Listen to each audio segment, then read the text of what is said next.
எல்லாருக்கும் வணக்கங்க. இந்த வீடியோவில் நம்ம என்ன பார்க்க போகிறோம் அப்படின்னா, கரணத்தை பற்றி தான் பார்க்க போகிறோம். இந்த கரணம் சார்ந்த கிளாஸ் வந்து நான் செப்டம்பர் 5ஆம் தேதி, 6ஆம் தேதி சனிக்கிழமை, ஞாயிற்றுக்கிழமை எடுக்க போகிறேன். இந்த கிளாஸோட டியூரேஷன் பார்த்தீங்கன்னா 2 1/2 மணி நேரம், 2 1/2 மணி நேரம், 5 மணி நேரம் கிளாஸு. இதுக்கு நான் சார்ஜ் பண்ணது வந்து ரூ. 1001 சார்ஜ் பண்ணியிருக்கேன். கம்மியான சார்ஜில் வந்து இந்த கிளாஸ் எதுக்கு எடுக்கிறேன் அப்படின்னா, நிறைய பேர் சேரணும், உங்களுக்கு வந்து இதெல்லாம் தெரியணும் அப்படிங்கிறதுனால தான் கம்மியான சார்ஜ் வந்து நான் போட்டிருக்கேன். விருப்பம் உள்ளவங்க இந்த கிளாஸை வந்து மிஸ் பண்ணிடாதீங்க. கரணம் எவ்வளோ முக்கியத்துவம் வாய்ந்தது அப்படிங்கிறத இந்த கிளாஸ் மூலிமா நீங்கள் தெரிஞ்சுக்கிடுவீங்க. ஃபஸ்ட்டு கரணம் அப்படின்னா என்ன அப்படின்னா, அதாவது உங்கள் வாழ்க்கையில் எவ்வளோ ஒரு தோல்வியை நீங்கள் சந்தித்தாலும் அந்த கரணத்தை இயக்கும்போது அது பெரிய வெற்றியை கொடுக்குது அப்படிங்கிறதுனால தான் இந்த கரணத்தை வந்து நான் இயக்க சொல்கிறேன். இதை வந்து உதாரண ஜாதகத்தோட செலிபிரிட்டிஸ் ஜாதகத்தோடு நம்ம பார்க்க போகிறோம். இப்போ உதாரணத்துக்கு இதுக்கு முன்னாள் முதலமைச்சராக இருந்த ஜெயலலிதா அம்மானுடைய ஜாதகத்தில் அவங்க பிறந்தது வந்து பவகரணம். பவகரணம் அப்படிங்கிறது செவ்வாய், அது குறிக்கக்கூடிய கிரகம் செவ்வாய். அவங்களுக்கு வந்து செவ்வாய் வந்து சிம்ம ராசியில் இருக்குது. அதனால் இப்போ மிதுன லக்னத்தில் பிறந்தவங்களுக்கு பாவி யார் அப்படின்னா செவ்வாய் அப்படின்னு சொல்லுவோம். மிதுன லக்னத்தில் பிறந்தவங்களுக்கு செவ்வாய் நல்லது பண்ணாது அப்படின்னு நம்ம சொல்லுவோம். ஆனால் அவங்க முதலமைச்சரானதே செவ்வாய் திசையில் தான். இதுக்கு என்ன காரணம் அப்படின்னா, அவங்களுக்கு மாரகாதிபதி வந்து யார்? செவ்வாய் தான். ஆனாலும் அவங்க வந்து ஜெயிச்சது வந்து செவ்வாய் திசையில் தான். இது எப்படி அப்படின்னு சொல்லி நார்மலாக நீங்கள் அனலைஸ் பண்ணால் புரியாது. அதுதான் கர்ணத்தினுடைய சிறப்பு. அப்போ கர்ணம் வந்து எந்த ஒரு லக்னமாக இருந்தாலும் அது வெற்றியை தான் கொடுக்குது. இப்போ செவ்வாய் சிம்மத்தில் இருக்கிறதுனால அந்த செவ்வாய் திசை வரும்போது அவங்களுக்கு வந்து பவகரணங்கிறதுனால சிம்ம ராசி தான் பவகரணம். இப்போ அதிலேயே செவ்வாய் இருக்கும்போது முதலமைச்சர் வந்து ஃபஸ்ட்டு ஆனது வந்து 1991 வருடம். அது அவங்களுக்கு வெற்றியை தான் கொடுத்துருக்கு. ஏன்னா அவங்க கர்ணத்தை இயக்கியிருக்காங்க. அதே மாதிரி வந்து சூப்பர் ஸ்டார் ரஜினிகாந்த் ஜாதகத்தில் அவங்களுக்கு வந்து 2ஆம் இடத்துல சிம்ம லக்னம், 2ஆம் இடத்துல சனி கேது. நம்ம என்ன சொல்லுவோம்? சனி கேது இருந்தால் தொழில் முடக்கம், வருமானம் முடக்கம், குடும்ப வாழ்க்கை சிறப்பு இருக்காது அப்படின்னு நம்ம சொல்லுவோமா?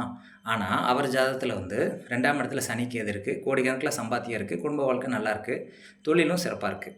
நீங்கள் சொல்கிற எல்லா விதிகளுமே இங்கே மேட்ச் ஆகலை. அதனால தான் கர்ணநாதனுடைய ரோல் வந்து இங்கே நம்ம பார்க்கணும் அப்படின்னு நம்ம சொல்கிறோம். இது நீங்கள் ஜோதிடத்தையாட்ட கேட்டு பாருங்கள். சனிக்கு எது இருந்தால் எப்படி வந்து தொழில் சிறப்பாக இருக்கும், எப்படி வருமானம் வரும், எப்படி குடும்ப வாழ்க்கை நல்லாயிருக்கும், அவருக்கு எல்லாமே நல்லா தானே இருக்குது. இது என்ன காரணம் அப்படின்னா, அவர் கர்ணநாதன் வந்து கேது, பத்திரை கரணம். அப்போ அது 2ல் இருக்கும்போது வருமானத்தை அள்ளி கொடுக்குது. அதே மாதிரி கருணாநிதி ஐயா ஜாதகத்தில் பார்த்தீங்கன்னா 8ல் வந்து கேது, அவர் கர்ணநாதன் வந்து பத்திரை கரணம் கேது. அப்போ 8ஆம் இடம் அப்படின்னா ஆயுள் பங்கம் அப்படின்னு நம்ம சொல்லுவோம் 8ல் கேது இருந்தால். ஆனால் ஆயுள் வந்து 90 வயசுக்கு மேலே சிறப்பாக வாழ்ந்தார். என்ன காரணம் அப்படின்னா கர்ணநாதன் தான் அதை வந்து பெனிஃபிட்டை வந்து இயக்கி கொடுக்குது. அப்போ கர்ணநாதன் எந்த பாவத்தில் இருக்கோ அந்த பாவத்தில் மிகச்சிறந்த வெற்றியை வந்து கொடுக்குது அப்படிங்கிறது தான் இதில் சொல்ல வரக்கூடிய விஷயம். இது ஃபஸ்ட் பாயிண்ட். அடுத்து கர்ணநாதன் குறிக்கக்கூடிய உணவுகளை நீங்கள் சாப்பிட்டீங்கனாலும் உங்கள் வாழ்க்கையில் வந்து மிகச்சிறந்த வெற்றி அடையலாம் அப்படின்னு தான் நம்ம சொல்ல வரோம்.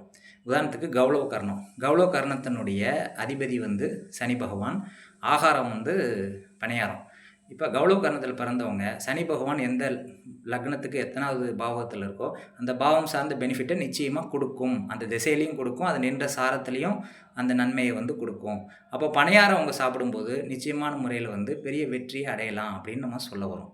அப்போ சகுனி கர்ணத்தில் பிறந்தவங்களுக்கு பார்த்தீங்கன்னா வெல்லம் தான் ஆகாரம். அப்போ வெல்லத்தை அவங்க சாப்பிட்டாலோ வெல்லத்தை வந்து டிஸ்ட்ரிபியூட் பண்ணாலோ மிகச்சிறந்த வெற்றி அடைகிறாங்க. சதுஷ்பாத கர்ணத்துக்கு வந்து ஆகாரம் வந்து தேன். அப்போ தேன் சாப்பிடும்போது அவங்க மிகச்சிறந்த வெற்றி அடைகிறாங்க. அல்லது அந்த அதிதேவதைக்கு தேன் அபிஷேகம் பண்ணும்போது மிகச்சிறந்த வெற்றியை வந்து அவங்க அடைகிறாங்க. இது போன்ற பல விஷயங்களை வந்து இந்த கிளாஸ் மூலிமா நீங்கள் வந்து தெரிஞ்சுக்க போகிறீங்க. அதே மாதிரி கரணம் குறிக்கக்கூடிய கிரகம், கரணம் குறிக்கக்கூடிய ராசி, கரணம் குறிக்கக்கூடிய உணவு, கரணம் குறிக்கக்கூடிய மலர்கள், கரணம் குறிக்கக்கூடிய கலர்கள், கரணம் குறிக்கக்கூடிய பொருள்கள், கரணம் குறிக்கக்கூடிய கோயில்கள், இத்தனை விஷயங்களும் வந்து நான் சொல்ல போகிறேன். கர்ணத்தை எப்படி இயக்கி ஜெயிக்கிறது அப்படிங்கிறதையும் நான் வந்து சொல்ல போகிறேன். அதே மாதிரி வந்து செலிபிரிட்டிஸ் ஜாதத்தையும் நான் சொல்ல போகிறேன். அங்கே இருக்கிறவங்களையும் டிஸ்கஸ் பண்ணி நம்ம ஒரு விஷயத்தை வந்து செய்ய போகிறோம். அவங்க ஜாதகத்தில் இது மேட்ச் ஆகுதா அப்படிங்கிறதையும் செக் பண்ண போகிறோம். அதே மாதிரி கர்ணம் வந்து கர்ணநாதன் திதி சூனியத்தில் இருந்தால் என்ன பலன், கர்ணநாதன் யோகி அவயோகி சாரத்தில் இருந்தால் என்ன பலன், கர்ணநாதனை குரு பார்த்துச்சுன்னா என்ன பலன், கர்ணநாதன் உச்ச நீச்சம் வக்கரம் அஸ்தங்கானா என்ன பலன், இத்தனை விஷயங்களையும் வந்து நீங்கள் வந்து தெரிஞ்சுக்க போகிறீங்க. இது ஒரு மிகச்சிறந்த வகுப்பு. கர்ணத்தை பார்க்காம நீங்கள் ஒரு விஷயத்தை சொல்லும்போது பலன்கள் தப்பாக வருது. இப்போ கர்ணநாதன் வந்து 7ஆம் அதிபதியாக வர்றாரு, ஏதோ ஒரு லக்னம் 7ஆம் அதிபதியாக கர்ணநாதன் வர்றாரு, அவர் 8ல் இருக்காருன்னு வச்சுக்கோங்களேன். பொதுவாக கர்ணத்தை பார்க்காம நம்ம பலன் சொன்னோம் அப்படின்னா 7ஆம் அதிபதி 8ல் இருந்தால் திருமண வாழ்க்கை அவுட்டுன்னு நம்ம சொல்லுவோம். ஆனால் இதே கர்ணநாதன் வந்து 7ஆம் அதிபதியாக வந்து அவர் 8ல் போய் நின்னார்னா திருமண வாழ்க்கையை வந்து சிறப்பாக தான் கொடுப்பாரு, வாழ்க்கையில் வந்து தோல்வி அடைய விட மாட்டார். அப்போ இதுதான் கர்ணத்தினுடைய சிறப்பு. இப்போ கர்ணநாதன் வந்து எங்கே இருந்தாலுமே அந்த பாவம் சார்ந்த வெற்றியை 100% கொடுக்குறாரு. அப்போ கர்ணநாதன் பாதிக்கப்பட்டிருக்கு அப்படின்னா அதை எப்படி ஆக்டிவேட் பண்ணணும், போன்ற சுவாரஸ்யமான தகவல்கள் வந்து இந்த இதில் வந்து சொல்ல போகிறேன் கிளாஸில். அதனால் இந்த கிளாஸை வந்து மிஸ் பண்ணாமல் வந்து எல்லோரும் கலந்துக்கோங்க. கம்மியான கட்டணத்தில் தான் அந்த கிளாஸ் வந்து நான் போட்டிருக்கேன். உங்கள் ஃப்ரெண்ட்ஸுக்கும் இந்த வீடியோஸ் வந்து ஷேர் பண்ணுங்கள். நிறைய பேரை வந்து ஜாயின் பண்ண வைங்க. இது வந்து யாருமே சொல்லாத விஷயம். கர்ணத்தை பற்றி பரிகாரம் தான் சொல்கிறாங்களே தவிர, அது எப்படி இயங்குது, அது உதாரண ஜாதகத்தோடு யாரும் விளக்கலை. விளக்கும்போது மிகச்சிறந்த ஒரு பயனை வந்து நீங்கள் அடைய முடியும். இப்போ ரஜினிகாந்த் ஜாதகத்தில் சனி கேது வந்து 2ல் இருக்குது. அப்புறம் எப்படி வருமானம் வந்து முடங்காமல் வந்தது அப்படின்னு நீங்கள் கேளுங்க ஜோதிடர்கிட்ட. யாராலையும் பதில் சொல்ல முடியாது. அப்போ அந்த கர்ணம் தேவையில்லைன்னு சொல்கிறவங்களுக்கு இதுதான் அதுக்கு சொல்யூஷன். கர்ணம் வேலை செய்துங்கிறது ஒரு நிரூபிக்கக்கூடிய ஒரு பதிவு தான் இது.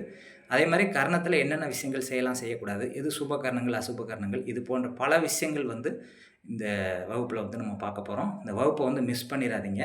எல்லோரும் கலந்துக்க சொல்லி நான் கேட்டுக்கிறேன்.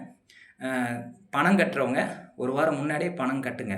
கடைசி நாளில் உட்காந்து கட்டிட்டு ஜாயின் பண்ணிட்டு இருந்தீங்க அப்படின்னா, இந்த பேர் ஆட் பண்ணுறதுல வந்து நிறைய கஷ்டங்கள் இருக்குதுங்க. அதனால் ஒரு 2 நாள் முன்னாடியாவது வந்து பணம் கட்டுறதுக்கு முயற்சி பண்ணுங்கள்.